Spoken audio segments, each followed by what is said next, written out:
Nous avions terminé notre dernière séance par un verset du prophète Malachi. Je le rappelle simplement pour vous faciliter de vous retrouver, pour faire le pont avec ce qui va suivre. Donc, deux versets du prophète Malachi, de son deuxième chapitre, dans lequel était question de reproche, ou on peut dire, de reproche que Dieu, par lequel Dieu s'adresse aux Israélites, d'avoir quitté la femme de ta jeunesse, qui est sa compagne que Dieu seul a créée,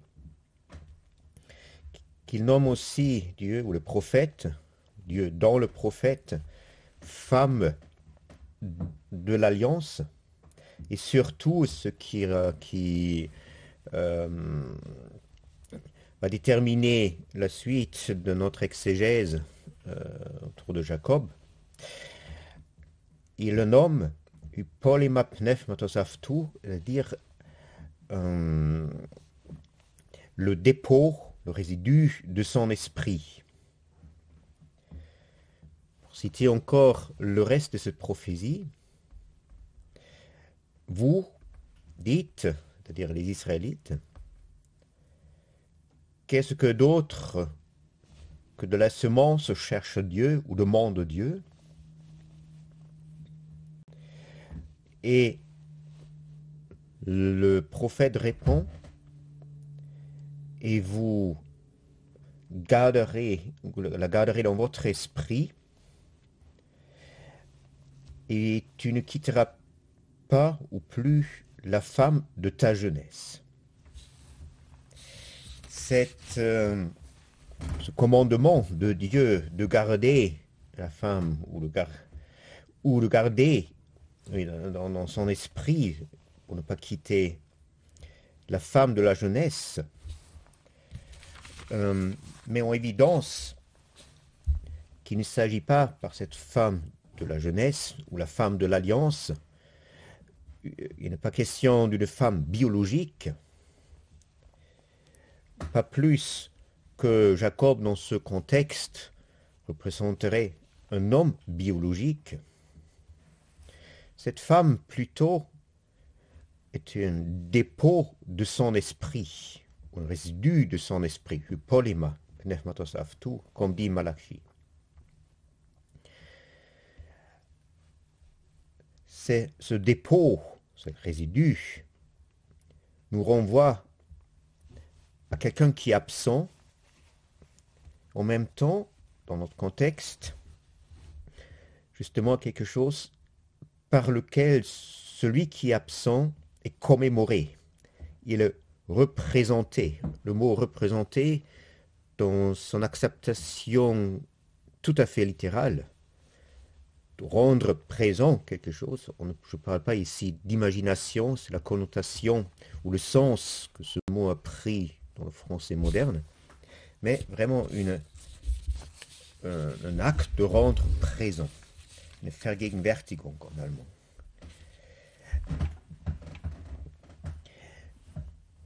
Nous avons donc affaire, surtout si nous prenons en considération que le prophète veut qu'on garde cette femme dans l'esprit.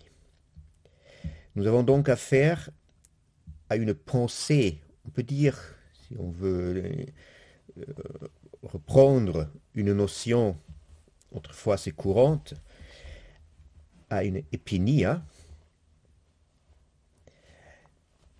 qui rend connaissable cette absence de l'esprit sur le produit même que cette absence de l'esprit, cette disparition de l'esprit a évoqué. J'avais souvent parlé de ce caractère un peu, on peut dire, paradoxal de ce produit de la disparition de l'esprit à plusieurs reprises. Je suis revenu là-dessus. parce que cette disparition de l'esprit n'évoque pas simplement un vide, ne laisse pas un vacuum, mais il disparaît dans un produit, mais dont le caractère n'est pas connaissable de l'extérieur. Ce produit de la disparition dissimule plutôt l'absence de l'esprit. Elle nous fait croire, on pourrait dire ainsi, qu'il n'en est rien de l'esprit. Et ainsi, nous comprenons que ce que nous appelons l'erreur, notre erreur fondamentale, il se greffe, on peut dire, sur cette pensée qui était laissée en dépôt, on peut dire, à l'esprit, justement pour pouvoir percer et connaître le caractère abusif de ce produit de la disparition. Donc, en se greffant sur cette pensée, il tente de la manipuler en son sens. C'est-à-dire en évoquant une fausse notion de la présence, de la représentation. Ou, plus simplement, en reniant la possibilité de cette présence. Et cette manipulation qui renie, c'est ce qu'on appelle le mental de l'homme déchu. La figure, on peut dire, de cette manipulation qui ressort de cette manipulation, c'est ce qu'on peut nommer le mental de l'homme déchu.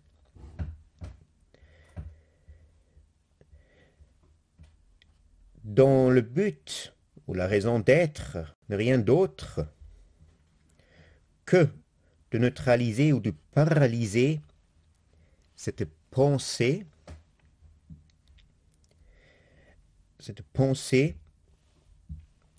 qui seule est capable justement de percer, de connaître finalement, de se rendre compte des véritables conditions de évoquées par cette disparition du logos. C'est-à-dire de pénétrer et de connaître le véritable caractère de ce produit qui a été évoqué par la disparition du logos ou de l'esprit.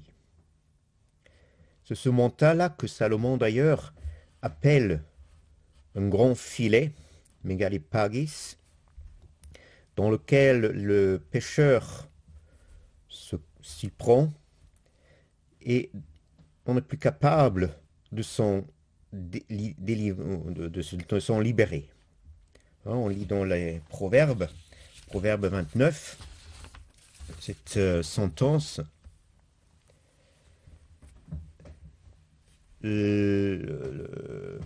L'homme pêcheur se prend ou trouve un grand filet, mais le juste sera dans la joie et l'allégresse.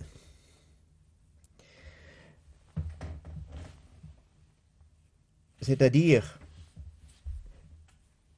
puisque nous basons notre notion de Dieu, toute notre espérance, justement, sur des notions, des attentes, des espérances qui surgissent justement, qui nous ont déduit, on peut dire, de ce produit de l'oubli. Ce produit qui fait, on peut dire, oublier la véritable possibilité de la présence de l'esprit. Et donc nous devons nous rendre compte qu'une notion de Dieu n'est possible en faisant des conclusions, en partant d'un attribut créé ou d'une nécessité, d'une affliction, pour y nous imaginer ou de parvenir à un être parfait qui capable de combler toutes nos indigences, toute notre pénurité,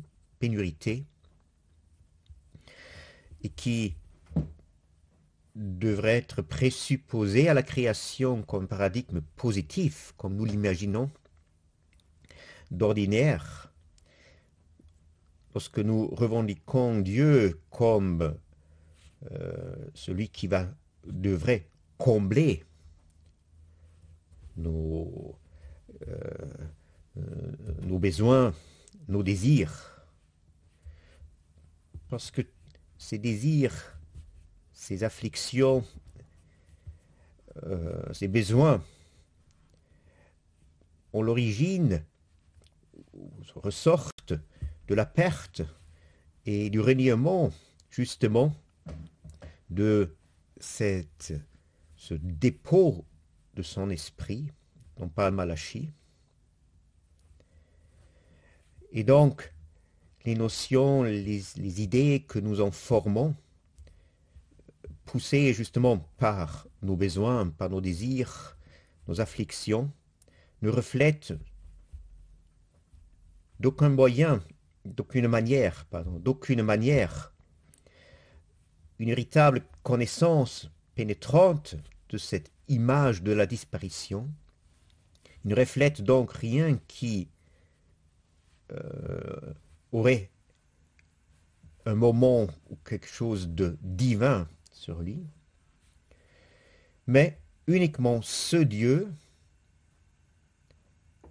il faudrait dire cette idole, qui s'établit sous prétexte justement de nous soulager, de satisfaire nos besoins dans le sanctuaire même.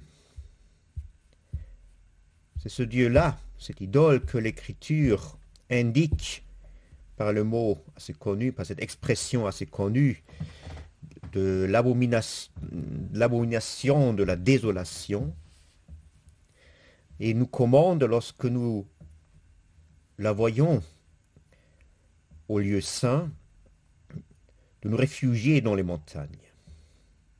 Mais qu'est-ce que ça veut dire autre de voir les abominations de la désolation au lieu saint, autre que de connaître, de reconnaître, de pénétrer cette manipulation fatale, justement, de cette pensée mise en dépôt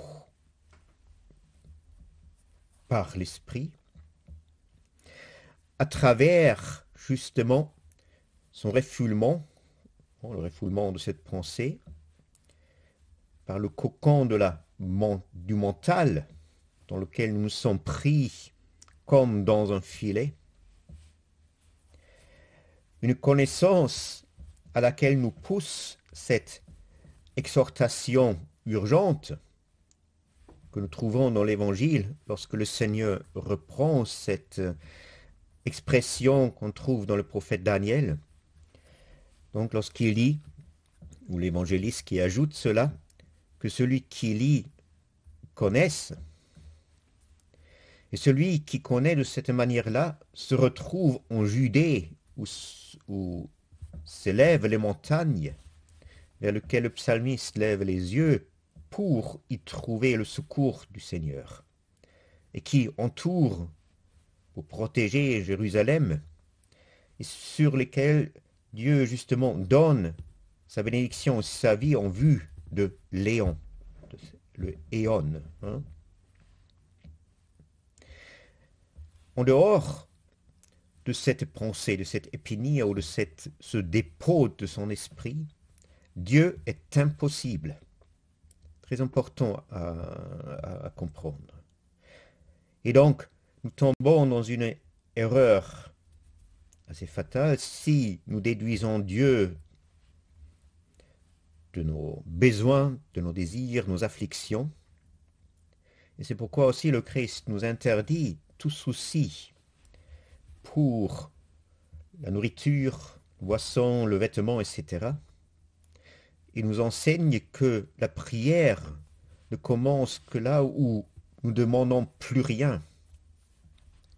Puisque la prière faite par des mots multiples et pour des objets, des choses, des soucis multiples, c'est la prière de ceux qui se tiennent loin de Dieu, incapables de s'en approcher. C'est ainsi que le Seigneur dit dans l'évangile de Saint Matthieu, « Lorsque vous priez, ne rabâchez pas comme les païens, car ils pensent, ou ils tiennent l'opinion, qu'ils seront exaucés à cause en faisant beaucoup de mots. Ne leur ressemblez pas ou ne les imitez pas, car votre Père sait dont vous avez besoin avant que vous ne l'ayez demandé. » Regardons donc un peu de plus près cette pensée qui seule est capable de pénétrer le véritable caractère de ce produit de la disparition qui ne le confond pas avec une image positive du Logos, comme reflet positif du Logos, qui permettrait donc de gagner une notion, on pourrait dire, quasiment immédiate et positive, ainsi justifiant nos capacités intellectuelles ou gnoséologiques, et donc justifierait toutes les idées que nous en déduisons de Dieu. Nous devons nous demander, lorsqu'on parle de ce dépôt de son esprit, comment l'esprit a déposé ce que nous nommons ici la pensée. Déjà, il devrait être clair que penser n'est pas à prendre ici au sens d'une pensée cérébrale, intellectuelle, mais on peut dire d'un acte justement qui présuppose ou qui ne se produit que par une intervention divine, si on peut parler de cette manière-là. Il ne s'agit pas ici quasiment d'un dépôt, d'une capacité sur laquelle, quasiment comme si Dieu nous aurait fait don d'une certaine faculté, d'une capacité intellectuelle, artistique, quoi que ce soit, sur laquelle on pourrait recourir à volonté pour avoir part à ce mystère. C'est pas ainsi. Cette pensée se génère, peut se toujours générer, mais c'est un acte de génération. Regardons cet acte de génération pour comprendre un peu plus ce que je veux dire. À la place de génération, je préfère ici d'utiliser le mot transfert. Par cette pensée, cette épinie, la manière donc, dont je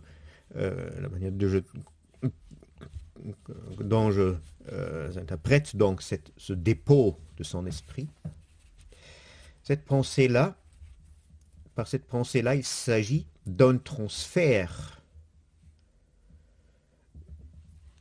sur l'homme de ce motif pour lequel le Logos, le Fils de Dieu, s'est laissé faire, on peut dire, s'était livré à sa disparition.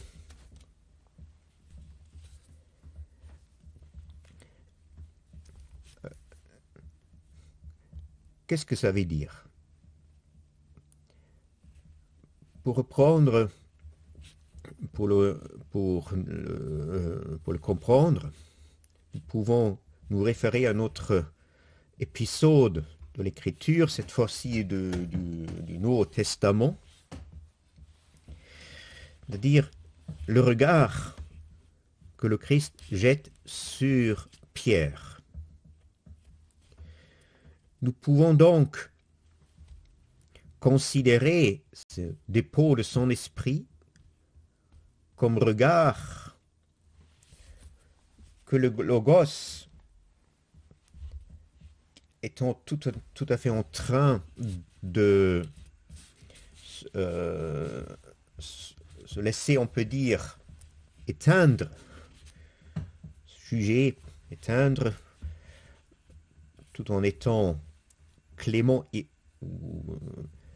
clément et humble de cœur. Donc un regard qui jette sur l'homme, comme le jette à ce moment-là sur Pierre, en cherchant dans l'homme, justement, on peut dire, sa résurrection, la base pour sa résurrection.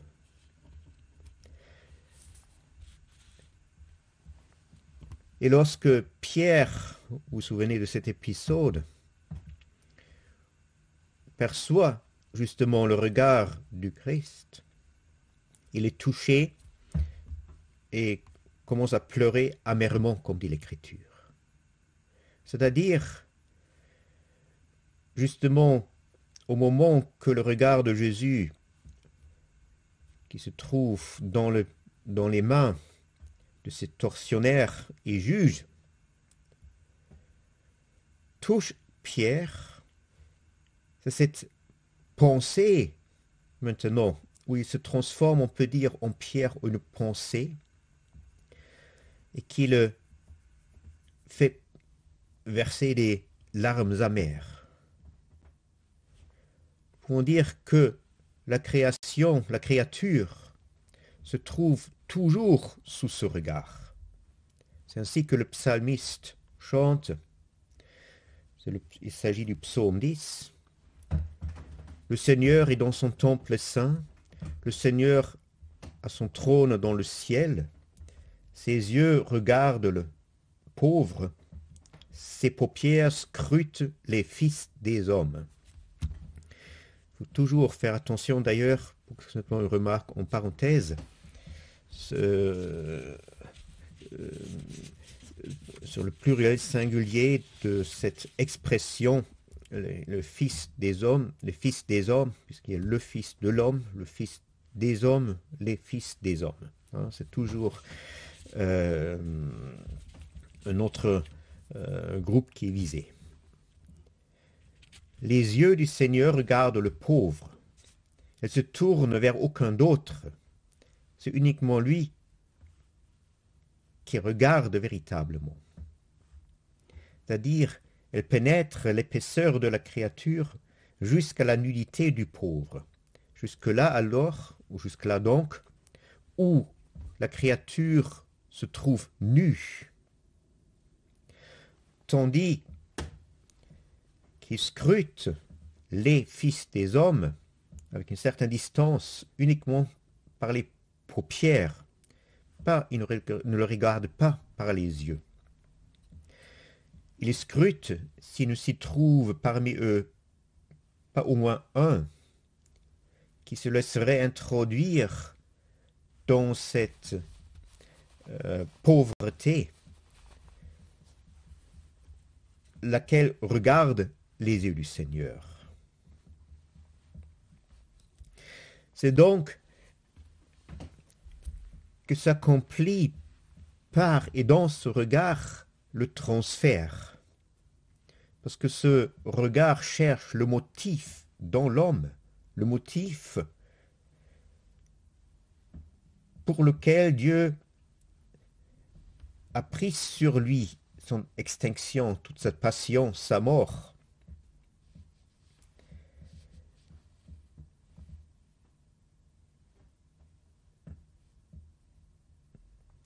Et donc c'est ainsi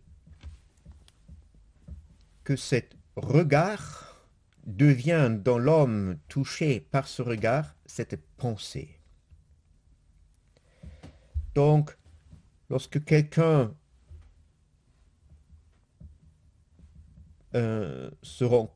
perçoit comme à ce moment-là, Pierre, du regard de Jésus. Et donc, lorsque ce regard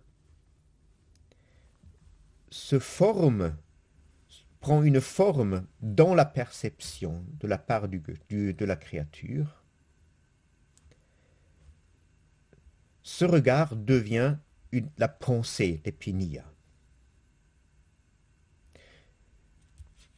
Quelqu'un donc est pauvre en ce moment-là parce qu'il se voit dans le regard du Seigneur même. Il ne regarde pas par son propre regard, par ses propres yeux. Et il se comprend de lier, il se comprend dans ce regard, dans le regard du Seigneur, se nier la vie, un peu, le logos qui était éteint, qui était mort, on peut dire, à sa vie glorieuse, justement en vue de faire ressusciter l'homme en dehors de sa propre mort, la mort maintenant du logos. Il comprend aussi que ce reniement du logos qui s'est donné la mort pour lui,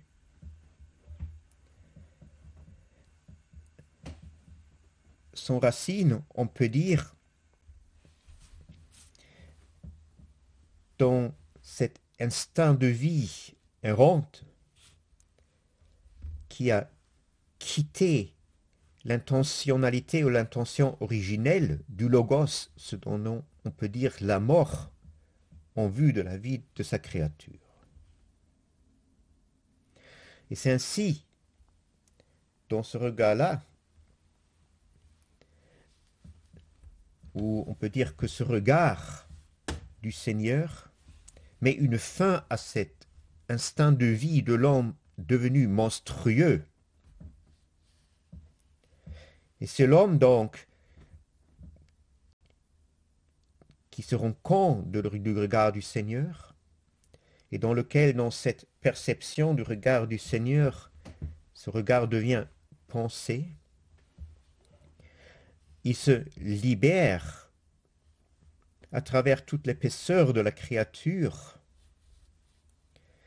par, ça c'est très important, une reconnaissance qui lui survient comme un foudre,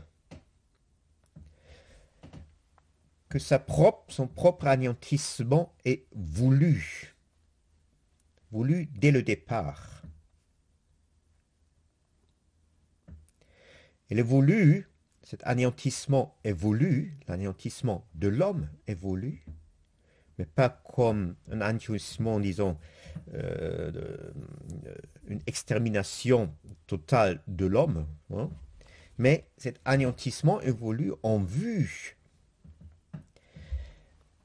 de cette disparition du logos, une disparition qui, d'un seul coup, soudainement, apparaît hors du refoulement que cette disparition subissait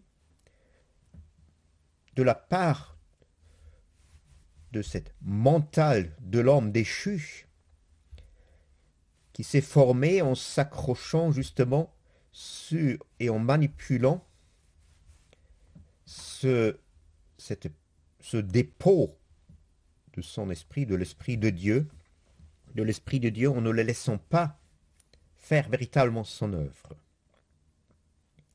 Et c'est ainsi que dans cette reconnaissance de la part de l'homme, dans ce moment intuitif qui lui survient comme un foudre, cette reconnaissance que son anéantissement même était voulu et quasiment été posé aussi dans l'anéantissement de Dieu lui-même, du Logos lui-même, donc était voulu. Là se forme on peut dire, un premier reflet du Logos disparu.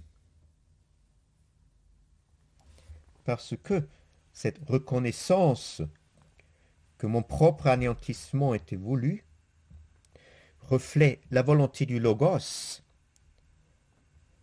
de son propre anipostasie en vue d'une vie nouvelle et d'un être nouveau dans sa créature. C'est ainsi donc que ce dépôt de son esprit au ce regard se donne la forme de la pensée, de l'épénie. Partout, si seulement la créature ne se regardait pas par les yeux ou avec les yeux de sa volonté propre, mais commence à comprendre sur lui-même ce produit de la disparition du Logos, ce produit qui surgit par la disparition du Logos, et sur lequel ce produit-là, justement, s'accomplit dans cette connaissance et reconnaissance, le jugement. C'est ainsi donc que la créature, dans cette reconnaissance et connaissance, accomplit ou se juge lui-même. C'est ce que saint Paul d'ailleurs veut dire, à mon avis, dans la première épître aux Corinthiens, si je ne me trompe pas maintenant de l'épître, que ceux qui se jugent eux-mêmes, ou que nous devrions nous juger nous-mêmes pour ne pas être jugés avec le monde. Ce n'est pas simplement cette énumération de quelques méfaits selon un catalogue. Ça va beaucoup plus profond. Puisque même en récitant tout ce catalogue de péchés qu'on nous présente souvent dans l'Église,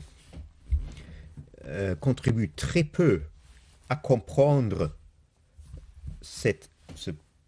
et pénétrer pour le ressoudre, ce produit de la disparition, qui est quasiment la matière première pour nous, pour nos péchés. Et c'est ce jugement-là que nous accomplissons sur nous-mêmes dans ce moment soudain de reconnaissance, de connaissance, qui est signifié ou exprimé, on peut dire, par les larmes amères de Pierre.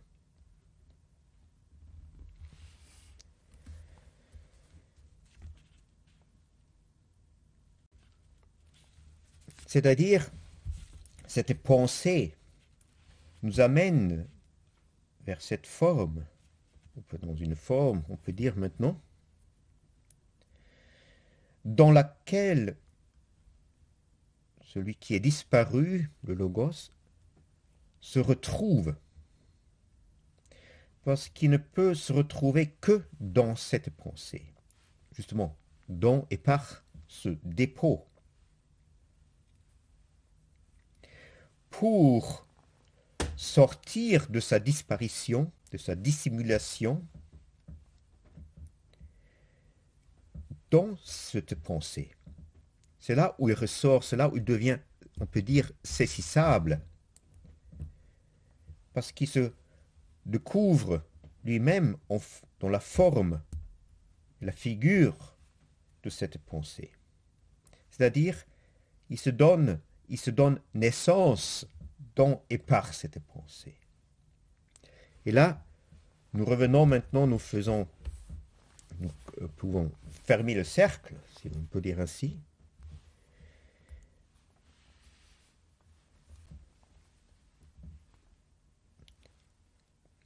Cette pensée, donc, est la femme de ta jeunesse.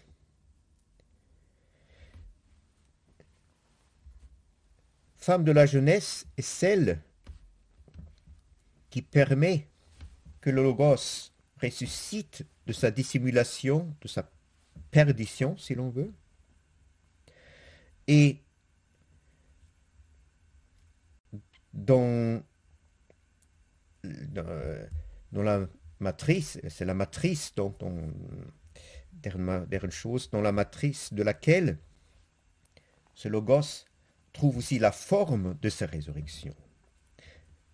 De la même manière, pour rappeler cette histoire que vous connaissez bien,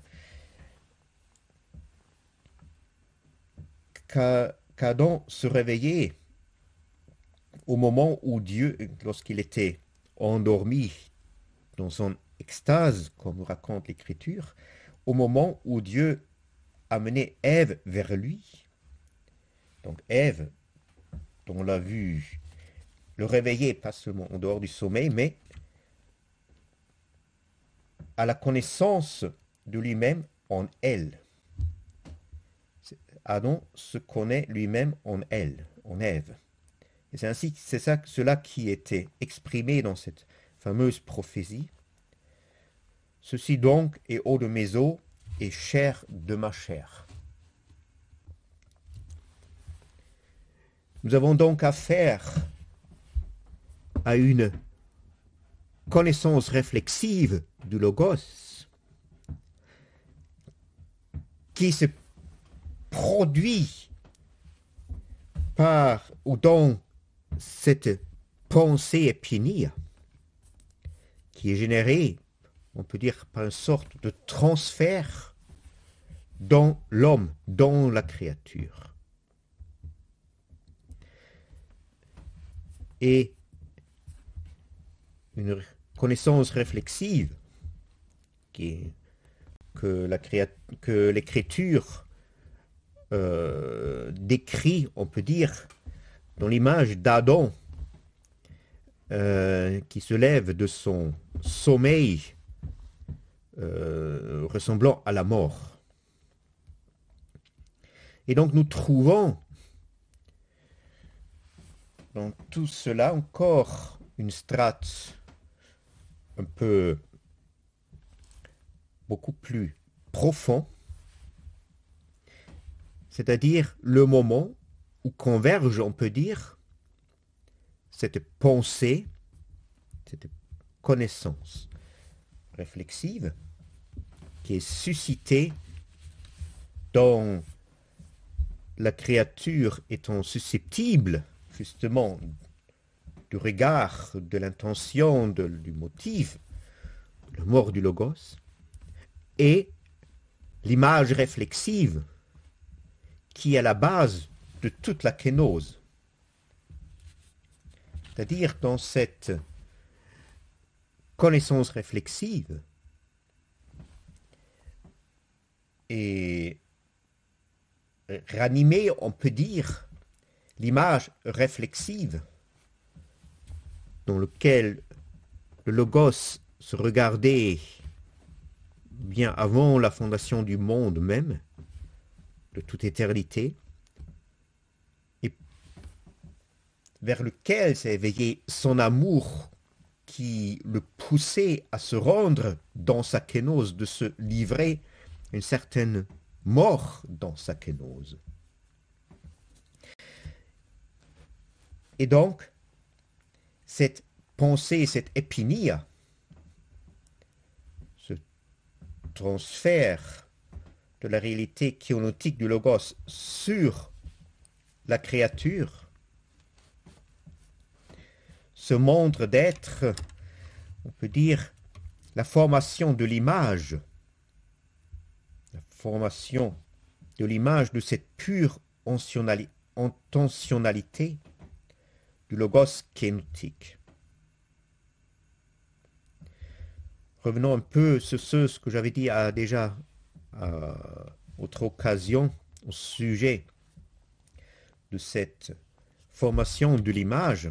On peut dire aussi qu'il s'agit d'une formation de semence,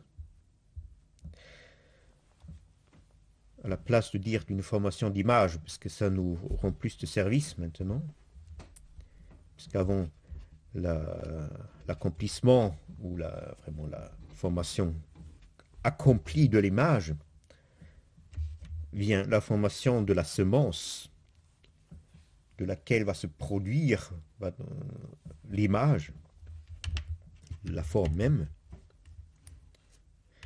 Et à plusieurs reprises, j'ai déjà dit que il faut un peu se détacher des idées que nous avons gagnées en partant bien sûr des circonstances, des conditions de la physique actuelle. Que la semence n'a pas d'existence en dehors de la matrice ou du sein, si l'on veut, et que donc la semence se forme en partant de, on peut dire peut-être autrement, pardon, je reprends, que l'anipostasie à laquelle se donnait, à laquelle se livrait le logos, se forme en semence, devient une semence dans le sein, dans la matrice. Au même titre que la matrice, le sein, prend forme avec la formation de la semence. La matrice et la semence sont liées réciproquement. Donc nous n'avons pas affaire ici avec une relation de récipient et de son contenu, où le contenu s'ajoute au récipient, malgré que le récipient puisse être destiné à recevoir tel contenu. Mais la semence coagule, on peut dire, dans une réceptivité qui en est capable de lui. Parce que cette réceptivité elle-même est la formation de la semence. Et donc, semence et réceptivité, matrice, le sein, dépendent mutuellement un de l'autre. Il n'y a pas de semence en dehors de la réceptivité, pas plus qu'il y ait une semence à part et en dehors du sein. Et donc,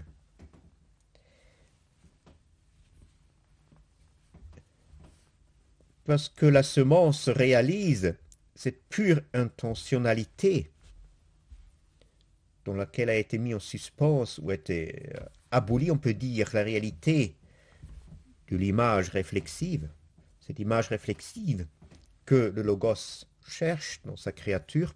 Pourquoi il regarde la créature, la scrute? Parce que donc, toute la réalité de cette image est confiée, on peut dire, à la semence. Il faut, pour qu'il ait cette semence, que précède à la semence, on peut dire, la projection de la réceptivité. Il faut donc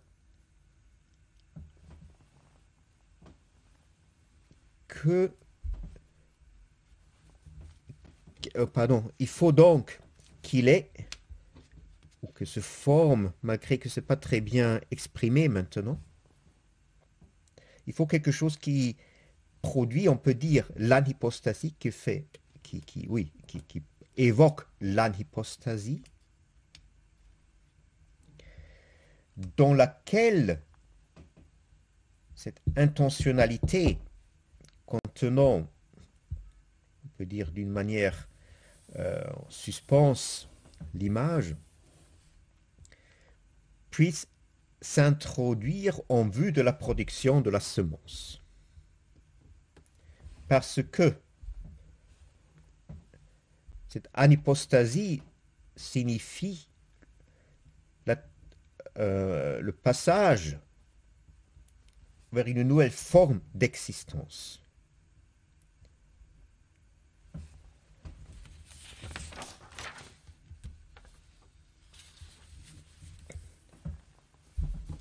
Donc, l'anhypostasie est une nécessité pour la production de la semence. Et nous comprenons Nous comprenons donc,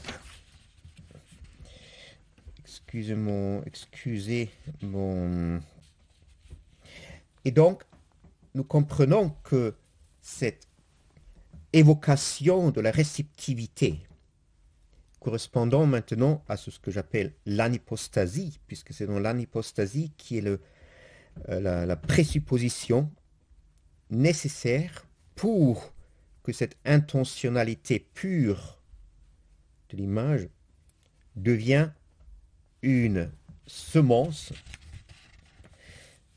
Donc, cette évocation de la réceptivité, Gefäßlichkeit, c'est ça, la pensée, cette épinia. Et donc, nous voyons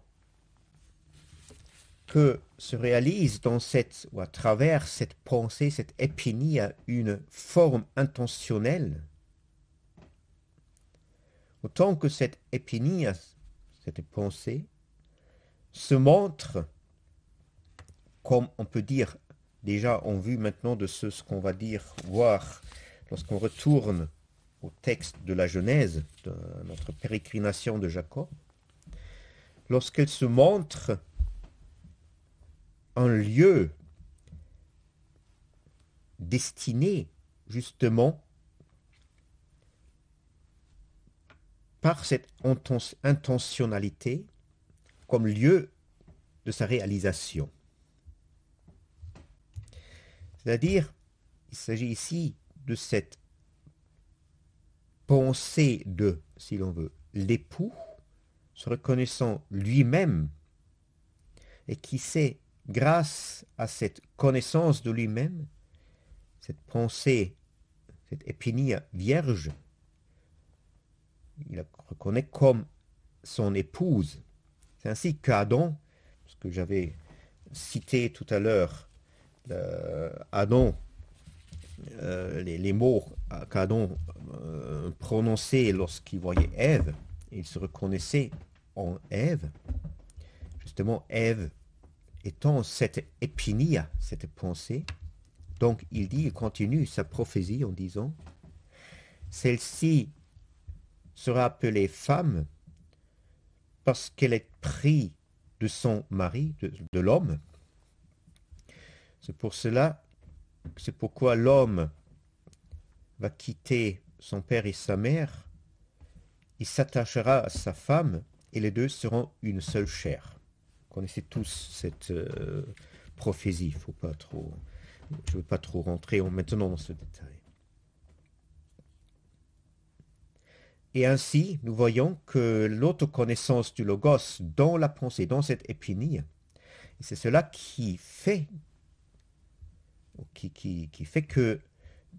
qui donne à cette épinie, cette pensée, son caractéristique essentielle, n'est rien d'autre que cette, on peut dire, autoformation de l'image du Logos qui a été introduit dans cette épinie, dans son anipostasie, puisque pour cette image, cette intentionnalité de l'image, l'épinie, c'est l'anipostasie, mais une anipostasie qui, justement, devient, par cette introduction, on peut dire cette transfert, ce que je nommais tout à fait transfert tout à l'heure, une anipostasie qui devient, par le transfert de l'intentionnalité de l'image sur elle, une épinie, une pensée qui est le sein, la matrice dans laquelle se forme cette intentionnalité en semence en une forme concrète. Et celle-ci, donc, est la semence véritable de l'homme véritable et divin, de l'homme éonique, l'homme primordial.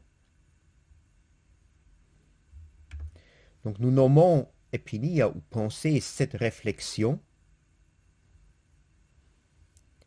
qui provoque l'autoconnaissance du logos, par lequel le logos se réveille vers lui-même,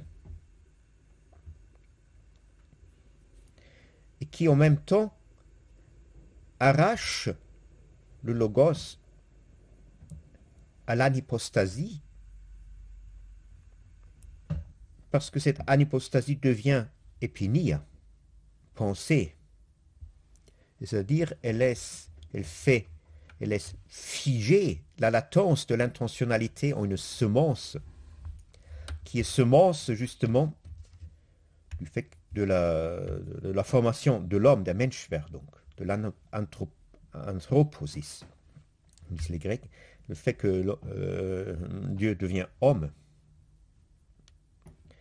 ainsi que le sein ou la matrice, au sens qu'il est homme, est la forme essentielle pour la naissance de l'image, de la qualité, de la ressemblance parfaite que l'Écriture nomme Fils de l'homme. Oui, il faut un peu, là, peut-être encore une remarque en parenthèse. Laissez tomber un peu lorsqu'on parle de ressemblance, de cette ressemblance comme un attribut un peu abstraite de l'image, c'est-à-dire qui indique le degré d'identité de l'image et du prototype. Mais la ressemblance ne s'ajoute pas à l'image, mais c'est si on peut dire que l'image, parce que parfois, vous connaissez tout cela, les saints-pères font une distinction entre l'image et ressemblance en disant que la ressemblance sera ce qui devrait se réaliser en partant de l'image. L'image, donc, on peut dire, représente ici la forme essentielle, tandis que la ressemblance, c'est-à-dire l'identité, avec en guillemets, avec le prototype, c'est cette l'essence parfaite, l'image devient l'homme devient le fils de l'homme. Et ainsi, nous avons avec l'Épinie, avec pensée,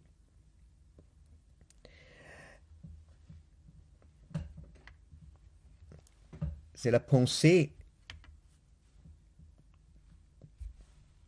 en partant de laquelle Dieu a pensé son image réflexive. C'est cette image-là, cette pensée-là, qui coïncide avec l'image, qui fonde la kénose, qui forme le motif de la kénose, et qui est son point le plus profond, le plus extrême. Et c'est uniquement en partant de ce point le plus profond qui précède, d'une certaine manière, la kénose, qui la motive, que devient connaissable la créature comme telle. Et que la créature devienne connaissable en vue de la kénose. Hein, ça, c'est très important. Cette épinia, cette pensée pense la créature dans chaque instant de son existence, dans tous ses aspects, en vue de la formation de la semence. Et cette formation de la semence, à laquelle chaque instant de la créature est ordonné, on peut dire référé, c'est ça ce qu'on nomme en principe la raison, Vernunft, et pensée. Et avant de maintenant revenir à notre considération de la prédestination de Jacob, peut-être encore une remarque sur la semence, au sujet de la semence, maintenant la semence du péché, qui puisse aussi jeter un petit éclaircissement, je pense, à ce que je viens de dire. Hein. Donc, c'est que l'homme, bien sûr, au départ, être androgyne, il comprenait en lui-même l'élément mâle et femelle, et maintenant la scission de la nature. La scission maintenant qui représente, on peut dire, une sorte de travestie de cette scission originelle où les sexes forment ou représentent des pôles posés par la kénose du logos pour être réunis. C'est ça qui est signifié ensuite par Adam et Ève. Ève devenant justement cette pensée dans laquelle le logos se reconnaît lui-même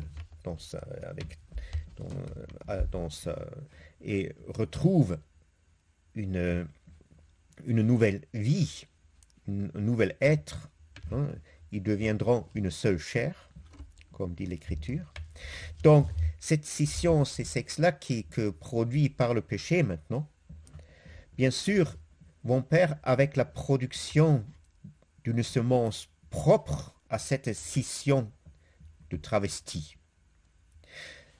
Une semence qui est fortement liée avec cette revendication de l'homme pécheur, que l'homme se réalise lui-même en partant de sa nature et dans sa nature, c'est-à-dire sans passer par Dieu.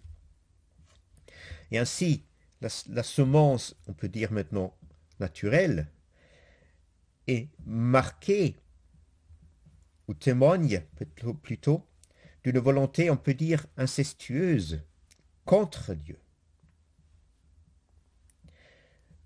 Contre Dieu, une volonté incestueuse d'un homme qui, par sa propre semence, et en vue d'une image qui projette lui-même propre, et donc qui tente de se générer lui-même hors de sa propre semence, en vue de son propre image, avec un logos propre à lui, un caractère de logos propre à lui-même. Hein?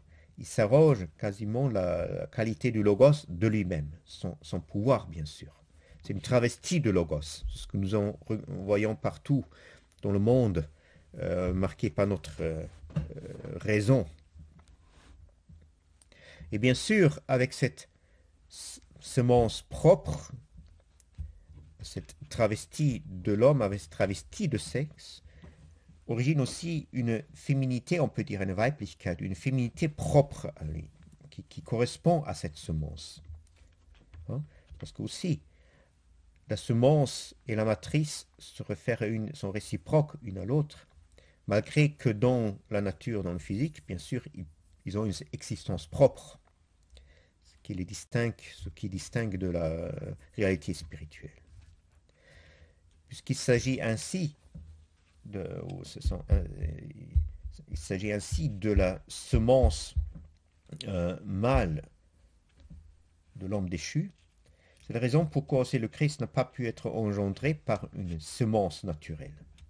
Et pourquoi aussi la virginité de Marie ne signifie pas simplement l'intégrité biologique de l'hymen, mais le mouvement du logos dans sa propre matrice, dans sa matrice, qui était devenu le lieu désigné par l'épinia, par la pensée, comme étant le lieu de la formation de la semence spirituelle. Hein? Donc la virginité physique de Marie est tout à fait secondaire ici. Peut-être encore une remarque, c'est dans ce jeu de la révélation divine parfois on le décrit dans les termes de la relation homme et femme, mais il faut comprendre qu'ici, c'est pas que l'homme, l'humain, rencontre Dieu comme une femme ou que Dieu rencontre l'homme, l'humain, comme une femme. Hein. Ce sont un peu, parfois le décrit dans cette relation homme-femme, la relation homme et Dieu. Mais c'est que l'intentionnalité de la révélation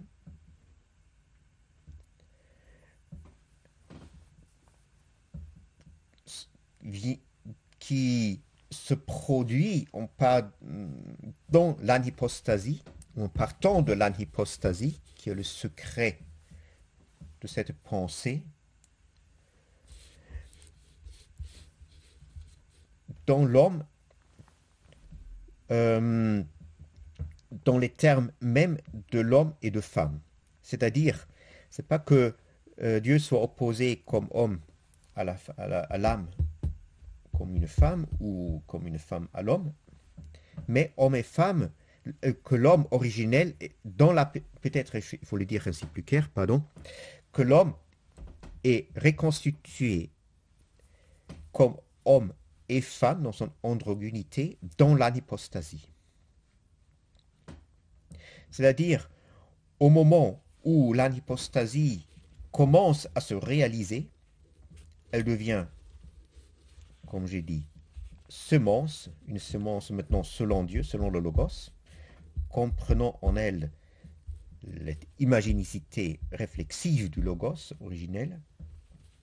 Et le lieu de la formation de la semence, c'est la matrice.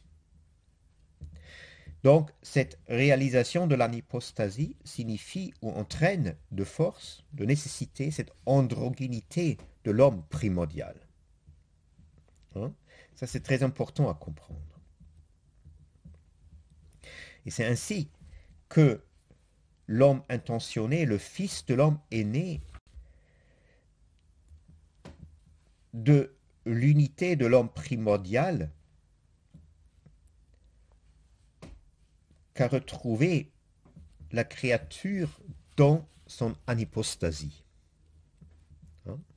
Voilà, cette petite remarque qui est en complément de ce que je viens de dire au sujet de l'épinia comme émergence de l'image réflexive du Logos. Revenons après tous ces éclaircissements qui sont nécessaires pour comprendre les explications et le contexte dans lequel je considère, je regarde ce texte de la Genèse. Revenons donc à la pérégrination de Jacob. Jacob qui part, comme dit l'Écriture, du puits du serment, frère tout hors coup, et se rend ou arrive à un lieu, un topos mystérieux, où se couchait le soleil et où il se couche pour dormir. Nous comprenons cette pérégrination de Jacob jusqu'à ce lieu mystérieux comme, on peut dire, cette constellation de la pensée de l'épinia jusqu'à ce qu'elle devienne dans la créature, jusqu'à ce que cette créature ou cette épinia, il faut plutôt dire même, devienne cette réceptivité qui permet au Logos, c'est-à-dire qui permet à la semence du Logos de se réaliser. Regardons d'abord un peu, ou regardons un peu le détail de cette pérégrination que nous nomme l'Écriture. Donc, comme point de départ, elle nous nomme le puits du serpent. du serment, excusez-moi. Elle nous nomme le puits du serment. Qu'est-ce qui est dit par ce serment? De quoi s'agit-il là? Ce puits a été creusé à l'époque d'Abraham, c'est-à-dire le grand-père de Jacob. Vous trouvez cette histoire de ce puits dans la Genèse 20e chapitre. C'est à ce puits-là qu'Abraham conclut une alliance avec Abimelech à la demande d'Abimelech, qui demande qu'Abraham épargne lui-même, Abimelech et les siens, et pas seulement qu'il ne les extermine pas comme ils s'expriment, mais qu'il leur fasse justice, qu'il agit avec la même justice que Dieu agit envers Abraham. Et Abimelech inclut dans sa demande aussi pas seulement les siens, ses proches, mais aussi la terre sur laquelle Abraham n'habite pas, comme nous fait comprendre la traduction assez subtile de la Septante, mais sur laquelle il séjourne seulement. La Septante utilise ici le mot enikesis, enikin, inhabitation latin, c'est-à-dire qui a vraiment prend possession pour habiter, mais il séjourne, c'est-à-dire là il y a le mot par ikisas, par ikin, c'est-à-dire simplement il s'agit d'un séjour éphémère. Hein, il va pas s'installer en demeure dessus. C'est-à-dire c'est une terre, c'est pas la terre de la promesse apparemment. Hein? Puisqu'Abraham ne va pas y rester dans cette forme de la terre au moins pour l'éternité. C'est un séjour temporel. Et donc Abimelech demande pour lui, pour ses proches, pour cette terre, qu'Abraham aussi agisse selon la même justice que Dieu agisse, avec laquelle Dieu agisse envers Abraham. De même, nous trouvons aussi Hagar, après qu'Abraham l'ait expulsé ensemble avec son fils Ismaël, errer autour de ce puits du serment.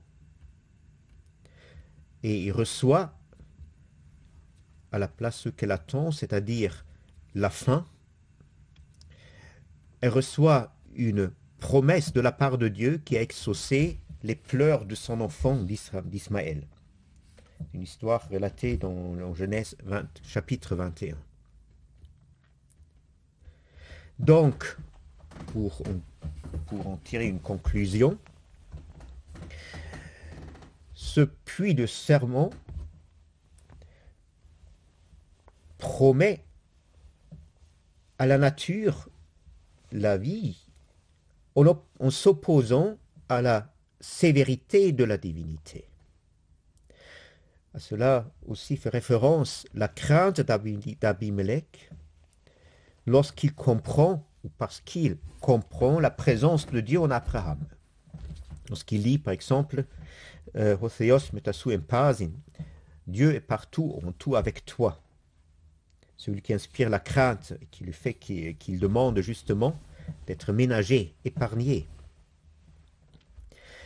Donc une sévérité de la divinité qui aussi se manifeste dans la colère de Sarah contre l'impureté d'Ismaël et de Hagar.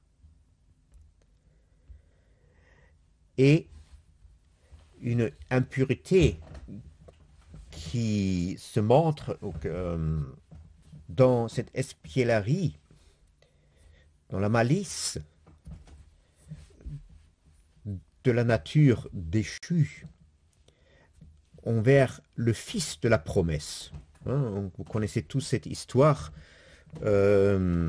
que Ismaël commençait à persécuter, à faire ses moqueries avec Isaac.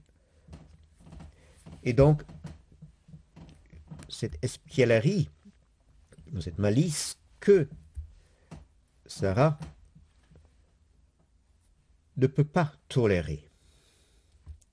Et donc, elle se met en colère contre cette nature déchue, on peut dire, ou contre la nature prise dans la volonté propre du péché. Et la nature, donc, tomberait victime de la colère si, toujours, la compassion d'Abraham ne s'interposait entre la nature et la colère juste. C'est aussi Abraham, duquel il dit dans l'Écriture qu'il considérait cette exigence de Sarah dure et peu supportable. Il fallait encore une intervention de Dieu pour qu'il obéisse à Sarah, sa femme, et renvoie Hagar et Ismaël.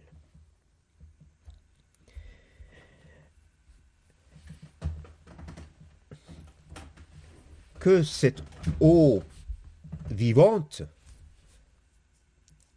qui se trouve, que Hagar trouve dans ce puits, comme est dit dans l'Écriture, puisqu'elle dit qu'elle trouvait de l'eau vivante pour abreuver son fils et soi-même. Cette eau vivante est donc associée avec la compassion d'Abraham, ce qui se montre aussi à cause du fait que les serviteurs d'Isaac, qui est la figure ici de la sévérité, lorsqu'ils recreusent ce puits qui a été bouché par les Philistiniens, ne trouvent pas de l'eau là-dedans. Du même aussi que Abimelech ne peut pas supporter Isaac et le renvoie. Il ne conclut aucune alliance avec Isaac comme il l'avait fait avec Abraham pour qu'il agisse envers lui avec la même justice. Mais il demande à Isaac, Abimelech donc, le ménagement et la paix. Il dit, ne fais pas avec nous, ne nous fais pas du mal, etc. C'est-à-dire, c'est-à-dire cette justice d'Abraham à laquelle a fait appel Abimelech, c'est la même justice avec laquelle Dieu agit envers Abraham. C'est la justice qui justifie, comme dit saint Paul dans son épître aux Romains, tandis que la servité demande ou exige la conformité à, on peut dire, à la divinité, à Dieu, et consomme ceux où elle ne trouve pas cette conformité. Ce qui est, voilà, on ne trouve pas cette conformité. Donc, c'est Abraham qui a creusé ce puits dont les serviteurs d'Isaac ne retrouvent pas l'eau vivante, compte que l'a trouvé Hagar. Cette eau donc, qui signifie cette compassion, qui n'est venue pas pour punir et détruire, mais pour sauver. Vous vous souvenez aussi des mots du Christ contre les fils de tonnerre qui voulaient faire descendre le feu du ciel pour punir les Samaritains. C'est donc cette compassion-là qu'ont apporté les patriarches dans la créature, dans la création, en creusant ce puits qui, dans la profondeur, s'étend jusqu'à ce point de commencement duquel Dieu a conçu la création. Et ses eaux vivantes, c'est ça l'essence, on peut dire, de la promesse qui fait le lien entre les deux naissances. Les deux naissances dont je parlais pendant la séance dernière et qui configure ainsi la nature, la création, comme fond d'accomplissement de la naissance théandrique.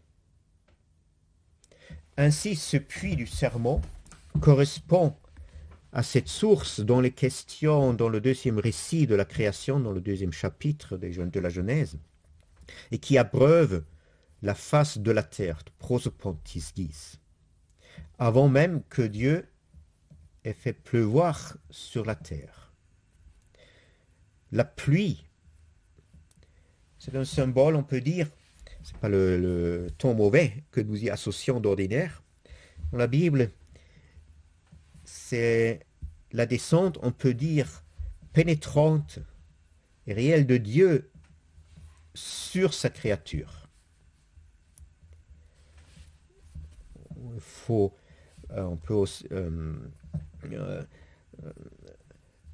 Il ne peut que pleuvoir.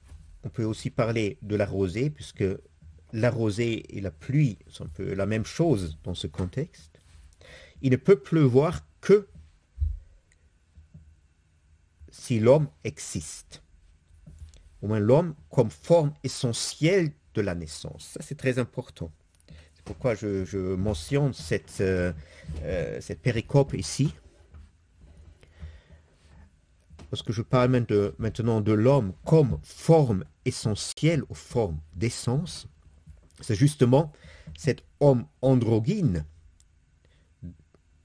jalonné ou marqué ou caractérisé par le fait de la formation de la semence qui produira la ressemblance parfaite.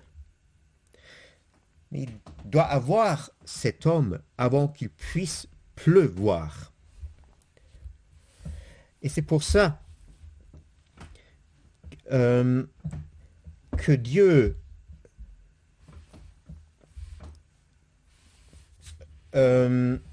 forme l'homme d'abord comme chun apotisgis. Comme dit l'Écriture, dans la Septante, une formulation très intéressante. Il forme l'homme comme poussière de la terre. Donc, c'est tout autre chose que ce qu'on peut lire d'ordinaire dans les traductions modernes. Je crois même dans je ne sais pas, dans la Bible d'Alexandrie, il faudrait que je vérifie. Je n'ai pas fait. Donc, je ne veux pas les accuser d'une erreur qu'ils n'ont peut-être pas fait. Donc, il forme l'homme comme poussière de la terre et pas comme ils ne font pas l'homme de la poussière de la terre. La poussière n'est pas la matière de laquelle l'homme est formé, ou créé, mais il est formé en poussière de la terre. Et il faut comprendre que qui est la poussière, le mot chous, le mot grec, aussi peut avoir les connotations, c'est assez fréquent même dans le grec, pas simplement de la poussière comme de la cendre, un peu la saleté, le sable, mais sableux, mais une sorte de quintessence, un extrait de la terre. Donc l'homme est formé en extrait, en quintessence, on peut dire, de la terre, c'est-à-dire comme une essence primordiale et forme primordiale de l'anipostasie. Et cela, justement, à la suite de cette manifestation de l'eau de la source qui sort de la terre. C'est-à-dire, ici, la manifestation de la source, le jaillissement de la source qui pénètre toute la terre avant qu'il ait plu, va pair ou converge avec cet acte créateur de Dieu, de l'homme, comme forme essentielle, dans laquelle doit finalement se réaliser, ou par laquelle doit se réaliser dans une seconde naissance, si l'on veut ainsi, la ressemblance, l'homme parfait. Donc,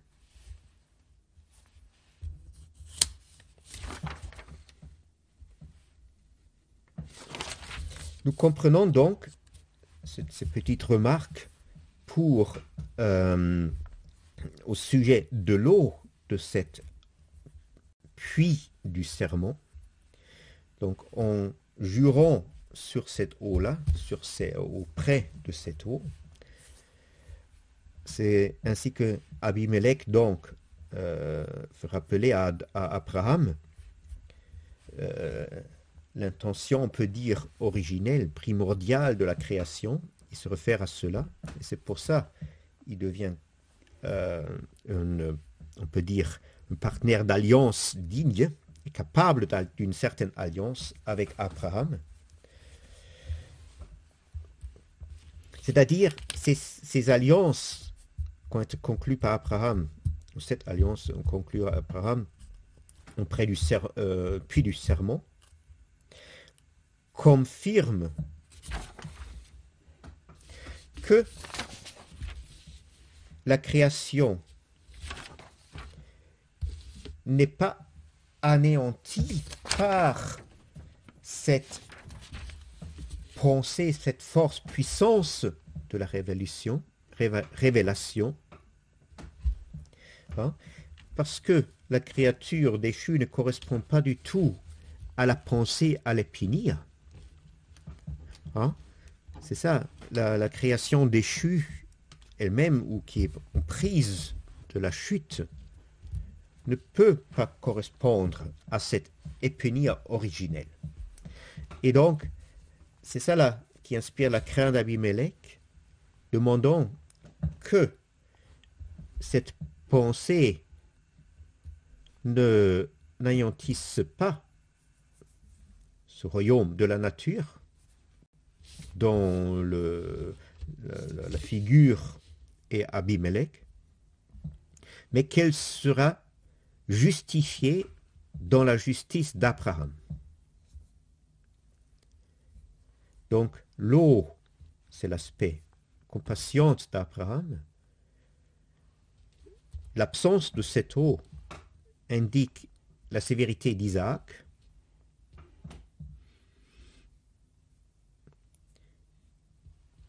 Et donc, c'est ainsi que, aussi, la Genèse 2 nous raconte que la source abreuve la terre, c'est-à-dire configure la terre ou la pénètre avec la force ou la puissance de compassion en vue de la création de l'homme intentionné par Dieu. Et c'est ça que Abimelech redemande. L'eau de la source, donc, abreuve la terre, c'est-à-dire abreuve la terre avec la force de la compassion, de l'amour de Dieu, pour la configurer en vue de la création de l'homme intentionné par Dieu. Cette force, donc, qui contient, on peut dire, donc, l'image originelle de l'homme, coïncide avec la promesse que Dieu donne à Abraham. Et c'est dans cette force, dans cette puissance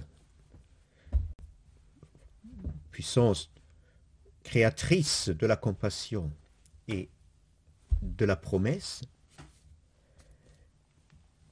une puissance, on peut dire aussi une pensée, la pensée l'épinille, hein, qui précède même la création, et en partant de laquelle la création est conçue par Dieu comme cette réceptivité qui peut contenir en elle cette haute conscience, cette conscience réflexive du Logos et la réaliser, parce que toute cette promesse ne s'ajoute pas postérieurement à la création, mais en elle s'articule le télos, l'intention originelle, primordiale de la création. C'est donc dans cette puissance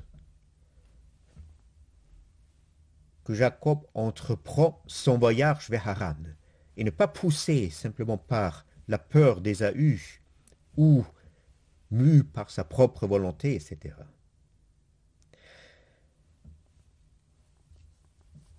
Et c'est donc à cette promesse que fait allusion le sermon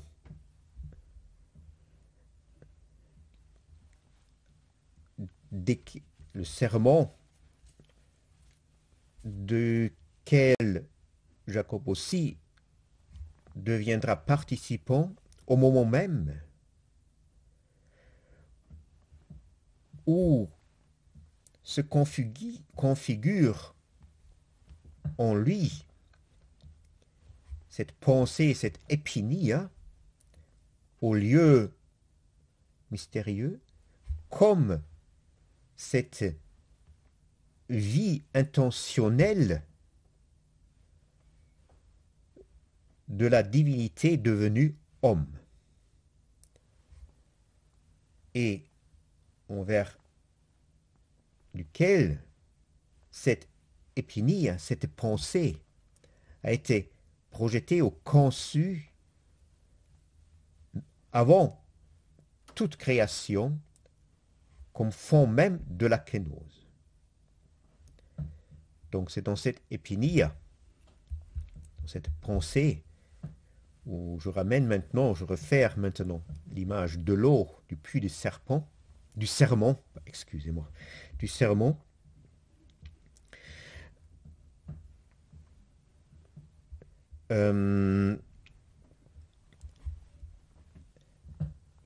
qui est quasiment le fond même de la kénose, le motif de la kénose qui apparaît. Et c'est ainsi que coïncide la pérégrination de Jacob avec ce cheminement de cette pensée, de cette épinia. Un chemin sur lequel Ésaü, qui habite la montagne de Séhir et y fait la chasse, ne peut pas le suivre, mais que Jacob sait prendre pour épouser la Vierge de Dieu, que l'on ne peut pas trouver dans le pays des Cananéens. Donc, sa pérégrination, dans la puissance de cette pensée, de cette épinie, figurée ou symbolisée par l'eau du puits du sermon, l'amène à un lieu mystérieux où s'est couché le soleil. Ce coucher du soleil, c'est-à-dire cette introduction de l'image éonique dans l'anipostasie, n'est-ce pas? C'est ce que j'avais tout à l'heure esquissé. J'espère que c'était assez clair quand même, que cette image mise en suspens a besoin encore d'être réduit dans l'anipostasie, une anipostasie procurée par la créature, saisie par l'épinie, par la pensée. Donc c'est la pensée qui configure l'anipostasie, dans lequel, qui est la fine pointe vers lequel tend la kénose de l'image éonique. Et donc, ce coucher du soleil signifie cette configuration de la pensée, cette configuration épinoïtique, si l'on veut ainsi. Car le soleil symbolise la vie ou l'être révélateur du logos qu'il a assumé dans sa kénose, c'est-à-dire cet être éonique de logos, la création éonique de logos. Son déclin, le déclin du soleil,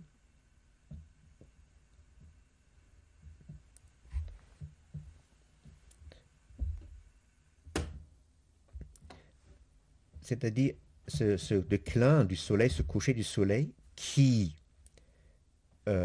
détermine, on peut dire, qui caractérise le lieu où débouche la pérégrination de Jacob.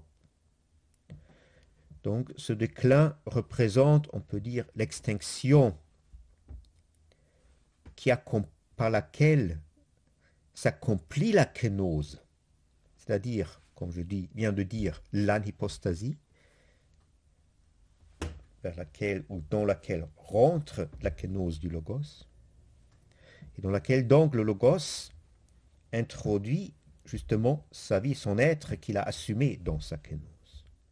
Nous avons lu, lorsqu'on lisait, lorsque je faisais mes lectures sur l'Ecclésiaste, dans le premier chapitre, il est dit « Et le soleil se lève, et le soleil se couche, et il attire vers son lieu. » C'est l'Ecclésiaste, premier chapitre. Le soleil se lève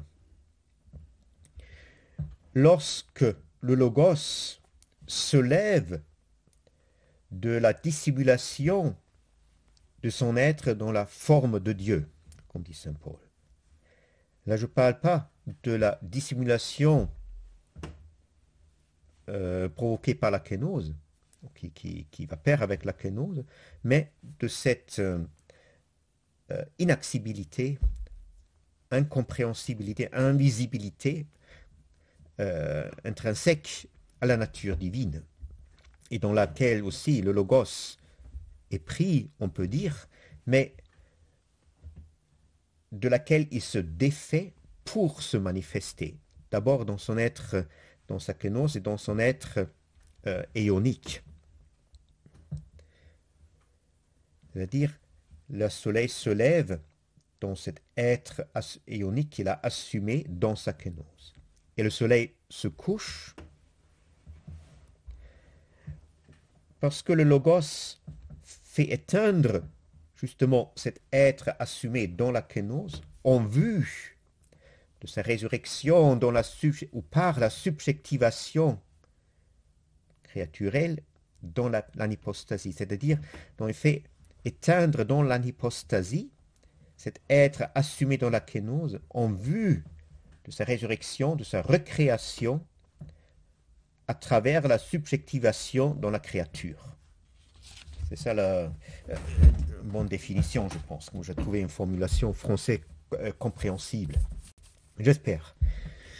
Hein? Et cette subjectivation dans la créature, c'est cela qui se passe à travers cette épinia, cette pensée. Hein? Cette subjectivation a lieu justement dans ce lieu mystérieux. C'est le lieu de la subjectivation créaturelle où la réflexion, cette image autoréflexive de logos devient en acte, et justement logos se lève dans la réflexion de la pensée. On va voir ça encore plus tard, plus précisément. Et donc, le soleil attire à son lieu, au lieu, bien sûr, où elle se couche, et cette force attirante, ce trait, cet attrait, c'est ça bien sûr la pensée et l'épinia, qui configure le lieu de son coucher, de son déclin, là où elle peut décliner, hein. Il faut ces lieux pour que le soleil décline.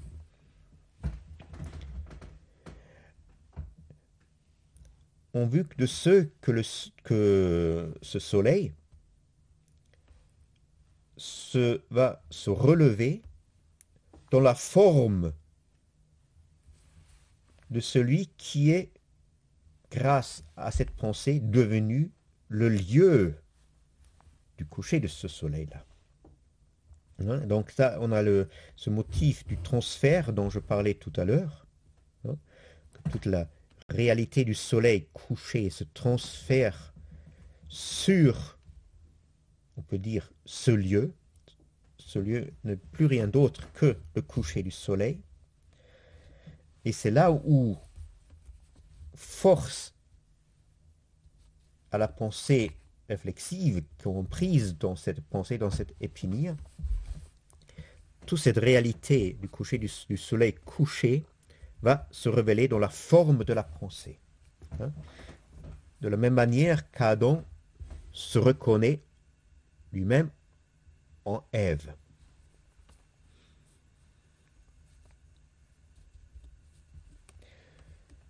Et je crois que c'est ici que je veux donc m'arrêter. On va la prochaine fois continuer notre lecture, peut-être pour vous donner encore un résumé, un petit en mémoire de ce que je viens de dire, surtout en ce qui concerne cette pensée, cette épinie, hein, qui est assez important, mais dont on n'a plus trop l'habitude aujourd'hui. Elle a été écartée de la théologie, malheureusement. Mais vous la retrouvez dans la théologie ancienne.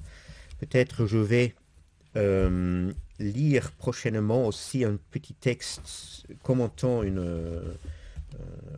quelques paragraphes d'un sermon ou d'un discours anti-arien de saint Athanase le Grand.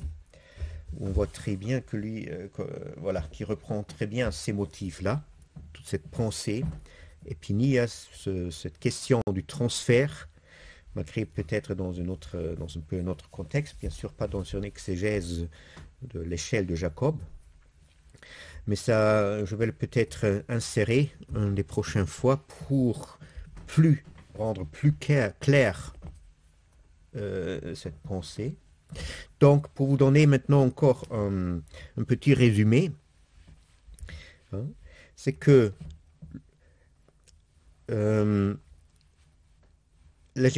cette évocation de cette pensée dans l'homme est essentielle, justement le dépôt essentiel que l'esprit a laissé de sa disparition. La disparition kénotique, une disparition aussi qui est maintenant encore renforcée, on peut dire, télescopée à travers l'éloignement de l'homme par le péché.